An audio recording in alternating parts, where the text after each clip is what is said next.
Pessoal, tudo bem? Sejam bem-vindos ao podcast do Banco BV, o Economia em 5 Minutos. Eu sou o Roberto Padovani e a ideia essa semana é bater um papo sobre o otimismo nos mercados financeiros.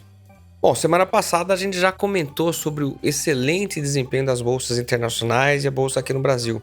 Essa tem sido a marca das últimas semanas e o que a gente notou desde o segundo trimestre é movimentos de alta no mundo todo. A razão desse otimismo tem muito a ver com a leitura de inflação no mundo.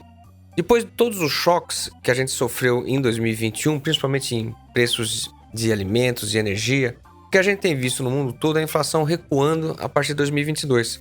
Os preços de matérias-primas vêm caindo, petróleo inclusive.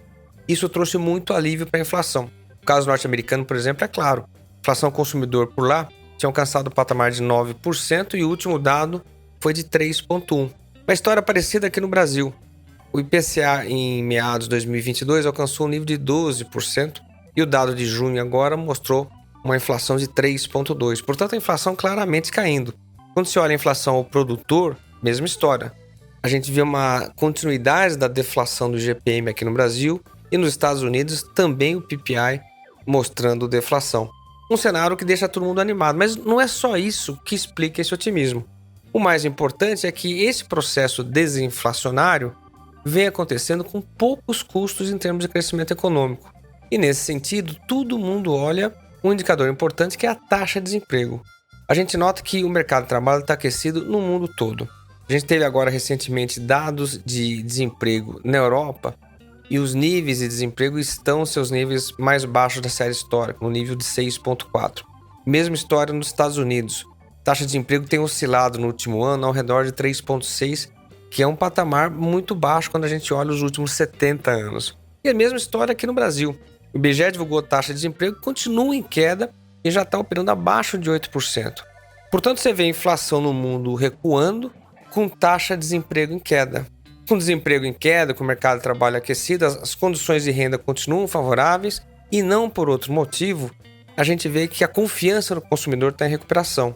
Bom, se a gente percebe que nosso desafio inflacionário foi superado com poucos custos econômicos, é natural que os investidores fiquem animados e vão buscar risco, aplicam em bolsas nos mercados emergentes e não por outro motivo a gente tem visto o dólar recuando no Brasil e operando aí no patamar de 4,80. Portanto, o contexto global ele é muito otimista porque ele é marcado por essa combinação de inflação em queda e crescimento econômico preservado. Apesar desse raciocínio fazer sentido, a gente tem que sempre ter em mente alguns riscos importantes que estão sendo discutidos no Brasil e no mundo. Eu vou listar algum deles para vocês. O mercado de trabalho aquecido nem sempre é boa notícia. Por um lado, isso estimula renda, confiança e consumo. Mas por outro lado, no entanto, taxas muito baixas de desemprego são uma preocupação para os banqueiros centrais porque mantém consumo elevado, o que permite repasse de custos e dificulta a queda da inflação.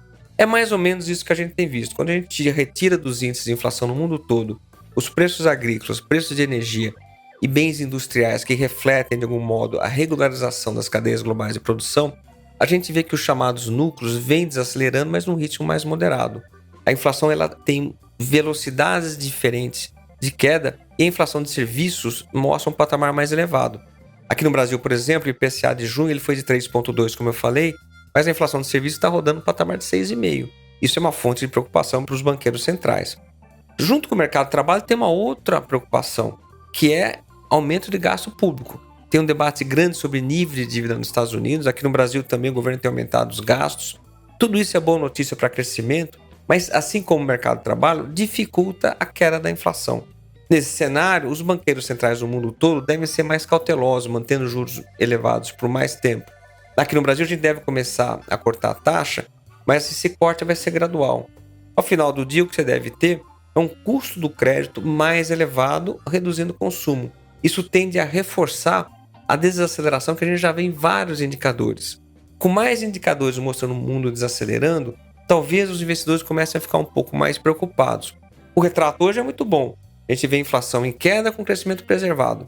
A questão é, será que esse crescimento vai ser de fato preservado? Essa é uma boa dúvida que a gente tem que ter em mente.